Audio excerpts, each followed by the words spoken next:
Come out and face me, Wriothesley! Aren't we at an administrative office space?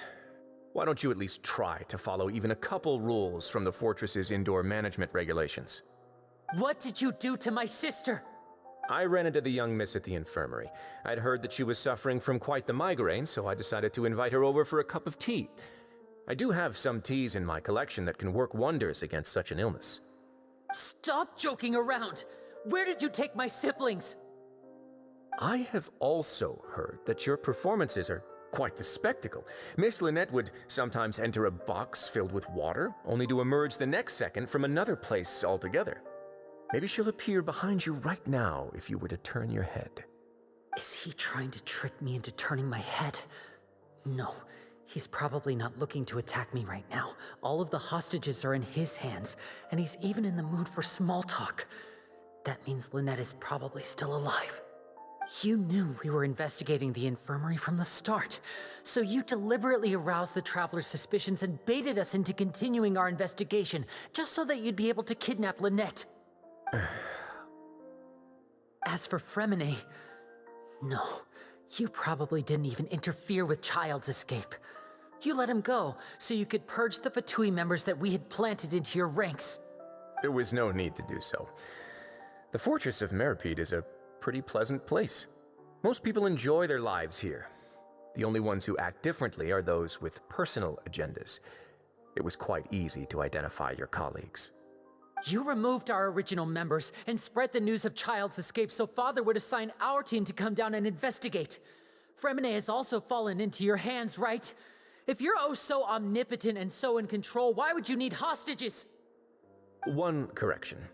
Lynette is in my hands right now, but Freminet is not. He's not?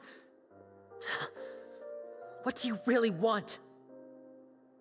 Lyney! Oh, wonderful.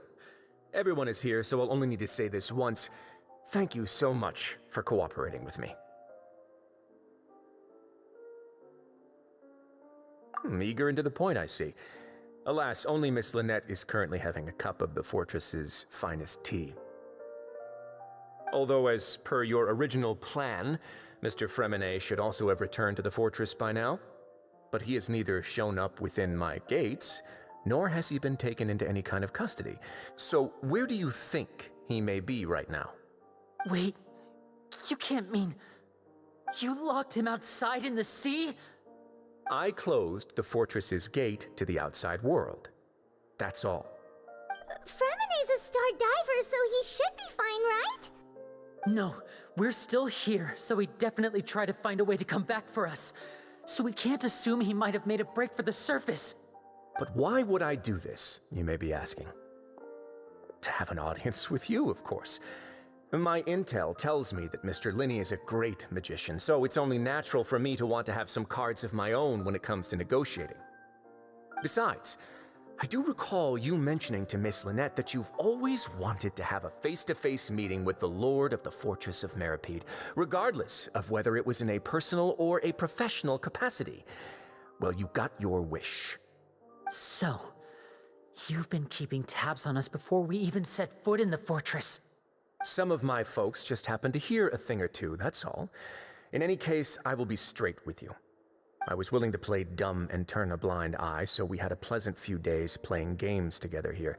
But once you started focusing on the Forbidden Zone, all of that changed. Mr. Lyney, the cards are stacked against you right now. Miss Lynette is in my hands, and Mr. Freminet is still slowly being pickled out there in the brine. You know just as well as I that he cannot last out there forever. You need do but one thing to guarantee their safety. I would like you to contact your superior, and ideally invite her over for a cup of tea with me. You want to see Father? But why should she bother giving you an audience? Well, if she cares for the well-being of her dearest children, she should have plenty of motivation to join me for a parents' evening. I've heard that the bonds between the members of the House of the Hearth are like the bonds of family. I don't see why she would refuse. Why did you think Father sent us to handle the Fortress of Meropide? This place is basically a no-man's land. It wouldn't be fitting for anyone as important as a harbinger like Father to come here in person. Oh, I see. So it's because she doesn't care for my place here. That's such a shame. After all, I've amassed quite the tea collection. I was looking forward to sharing it with her. Both Monsieur Neuvillette and Lady Freminet have already received many samples as gifts. Was this the extent of your master plan to get to Father? No matter how much pressure you may put on me, I won't allow you to use us to blackmail her. You people really are difficult to get along with. All I'm asking for is a face-to-face conversation. Does she truly have no interest in the fortress's secret? Mr. Lyney, you have one last chance to invite your father here. If you refuse... Lyney!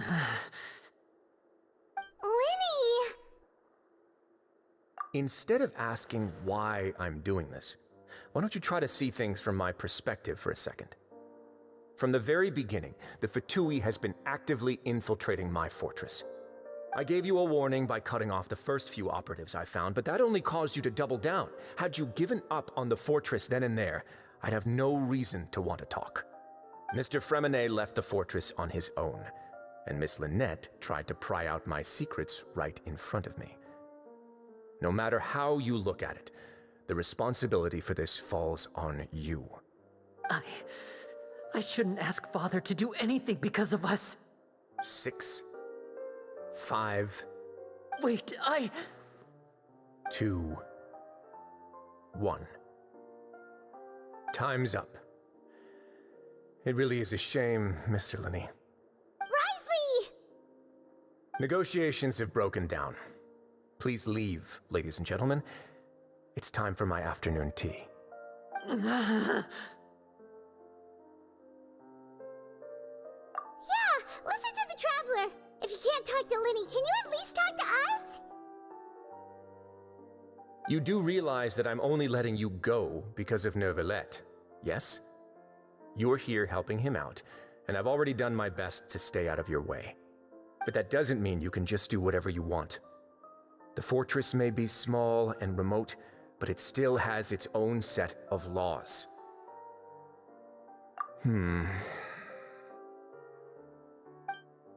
Then how about this?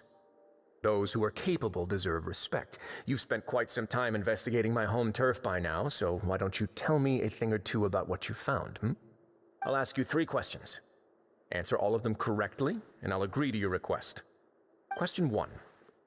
Regarding the hidden rules of the production zone, what is the truth behind the one about not being allowed to work for 3 days in a row?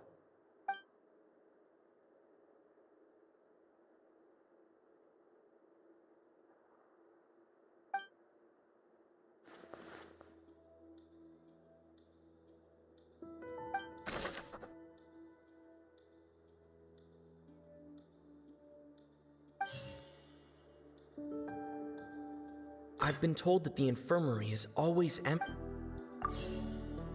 The Fonta promoter has been we often see Miss... According to Collins, the research notes said Fonta's internal report suggests that there's... The Fonta promoter has... We often see Miss C... The research notes said... We often see Miss... Fonta's internal report...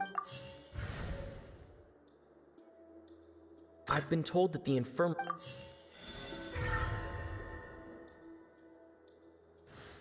that's what's going on.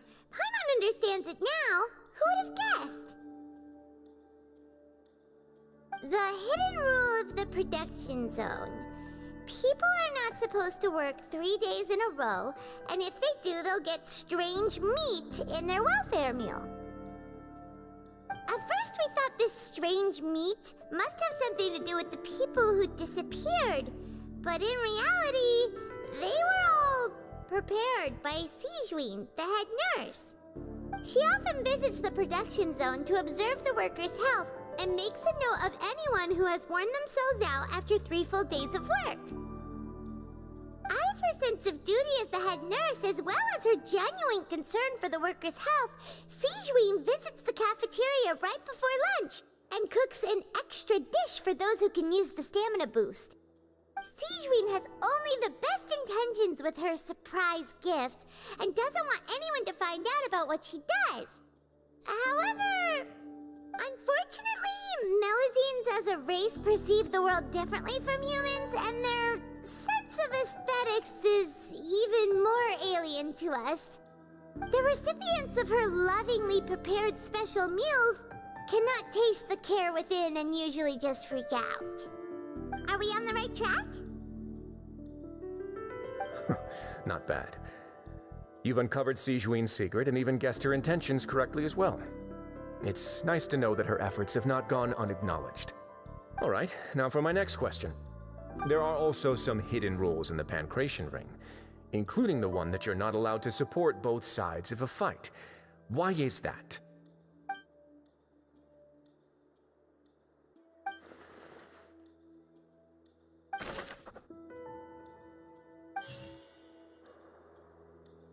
The Fanta promoter has been struggling. Fanta's internal report suggests... According to Collins, I've been told that the infirmary... The Fanta promoter has... I've been told that the infirmary... We often see I've been told that the infirmary...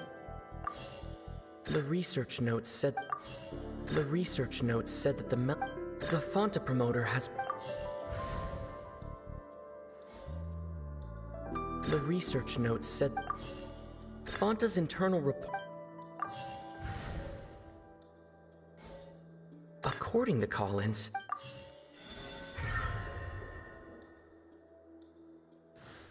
Paimon gets this rule too now, so there really was nothing to be afraid of. That hidden rule of the Pancration Ring is about how, people are not supposed to bet on both boxers at the same time. And if they do, they'll receive a package containing a strange, blood-colored liquid. People get scared when they see it because they've subconsciously begun to associate it with the missing boxer. But really, it's just a bottle of the latest yet-to-be-named and packaged new Fanta trial product. A blood-red drink. It's no wonder even Fanta's own staff were questioning the company's decision-making. The company, facing backlash from its own staff, decided to try to trial the product on a smaller scale to see how it might be received by customers. They came to the fortress of Meropide and offered to sponsor the Pancration tournament so they could push their new product. But the Duke completely refused to even entertain the idea.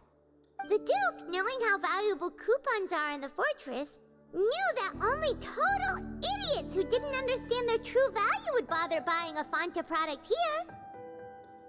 And so, only those who proved their stupidity by being dumb enough to bet on two opposing sides of the same match were selected to receive the drinks. I acknowledge the effort you've put into bringing the truth of this mystery to light. Although, based on your description, that Fanta promoter is a bit too careless with his words, I may just reconsider my collaboration with the company. All right, and here's the final question. What's the secret behind our head nurse and all of her patients in the infirmary?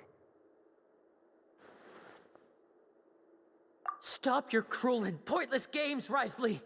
You know that we haven't finished our investigation, so there's no way we can answer the last question. The thought of sparing Lynette and Freminet never even crossed your mind! You'll pay for this! Ah! Lyney, are you alright? Oh, close one. I owe you, Sigewinne. That was a fantastic shot. It was nothing, Your Grace. Sigewinne? Though this gun may look like a toy, it's actually fully functional, as I just demonstrated. Sigewinne... You...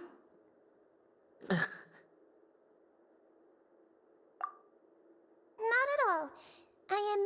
resident of the fortress, and thus protecting it is my duty. When Monsieur Nervulet asked me to come here, he told me that my job would be to take care of the well-being of everyone here.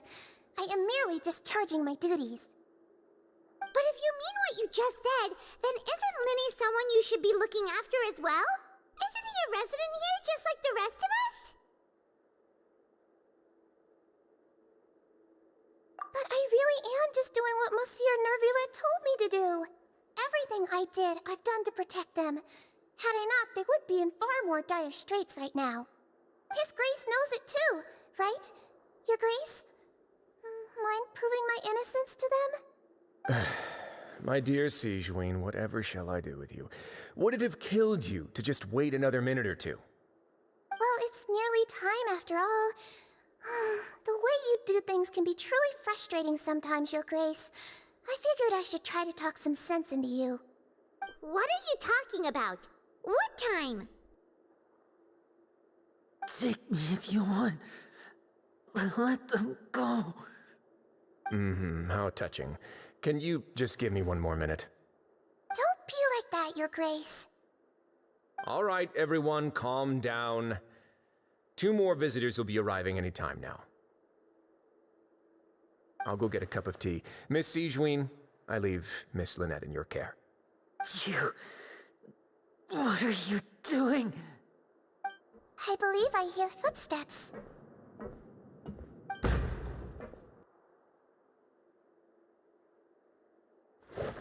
Some space, please. Ah, Miss Clorinde. My door. Freminet. Freminet. What's going on? What is Clorinde doing here? Work. I'm sorry about shooting you, Mr. Lyney. The tranquilizing effect will begin to wear off soon. Please take it easy in the meantime, though. What happened to Freminet? Wasn't he diving just outside of the fortress?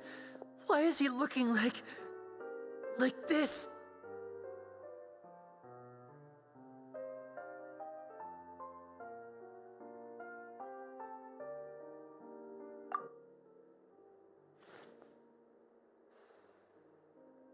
A flushed face, an accelerated pulse. He must have consumed primordial seawater. What did you say? Please, make some space. I'll need to give Mr. Freminet a more thorough checkup. Your Grace, I'll leave the rest to you. I'll talk to Clorinde while you get Freminet to where he needs to be. Everything else can wait.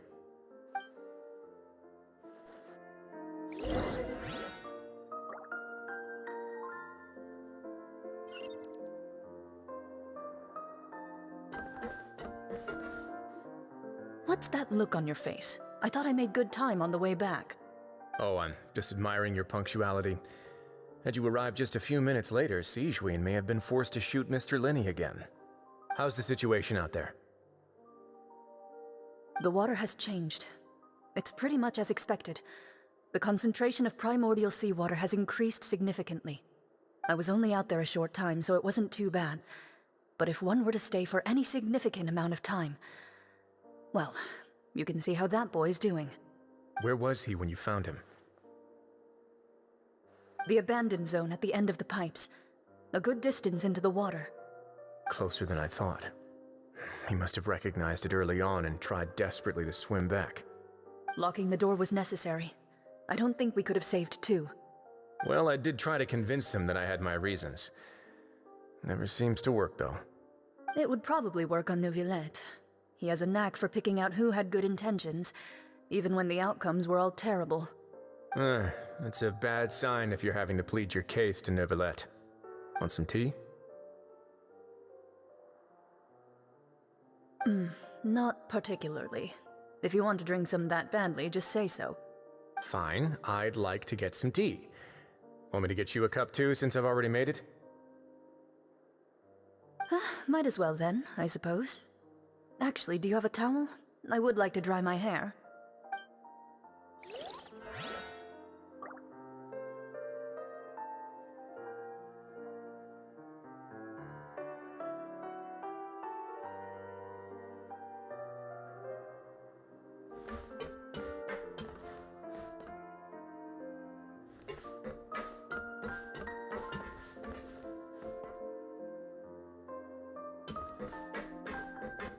Could I tempt you with some sugar for your tea? No need. Could I tempt you with some sugar for... No need.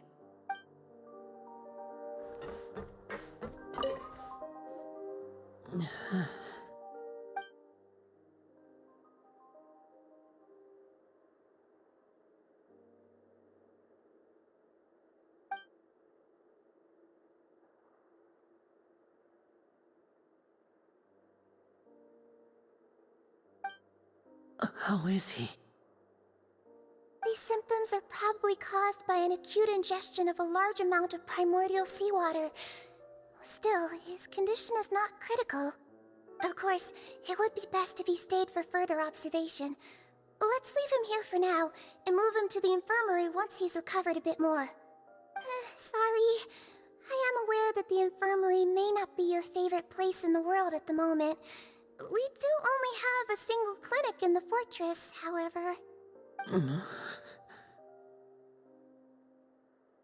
Why would he ingest a large amount of primordial seawater after leaving the fortress? How could that possibly happen? Please, look after Mr. Freminet for the moment. I'll go fetch some medicine and a respirator. Oh, I'll bring Miss Lynette back with me. Where is she? How is she right now?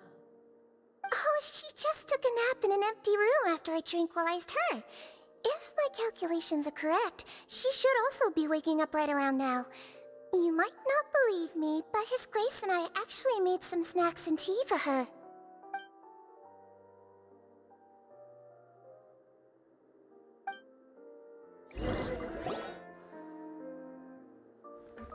Lyney, are you okay? I'll be fine. They're all here now. Don't worry about me. Are you sure? You don't look all right. My hands and feet are still a bit weak, but that's probably just the residual effects of the tranquilizer shot. I'm back, everyone. Lyney! Oh, Traveler, Paimon, you're here too. Freminet? Is he... He'll be fine. But for now, please help me lift him up.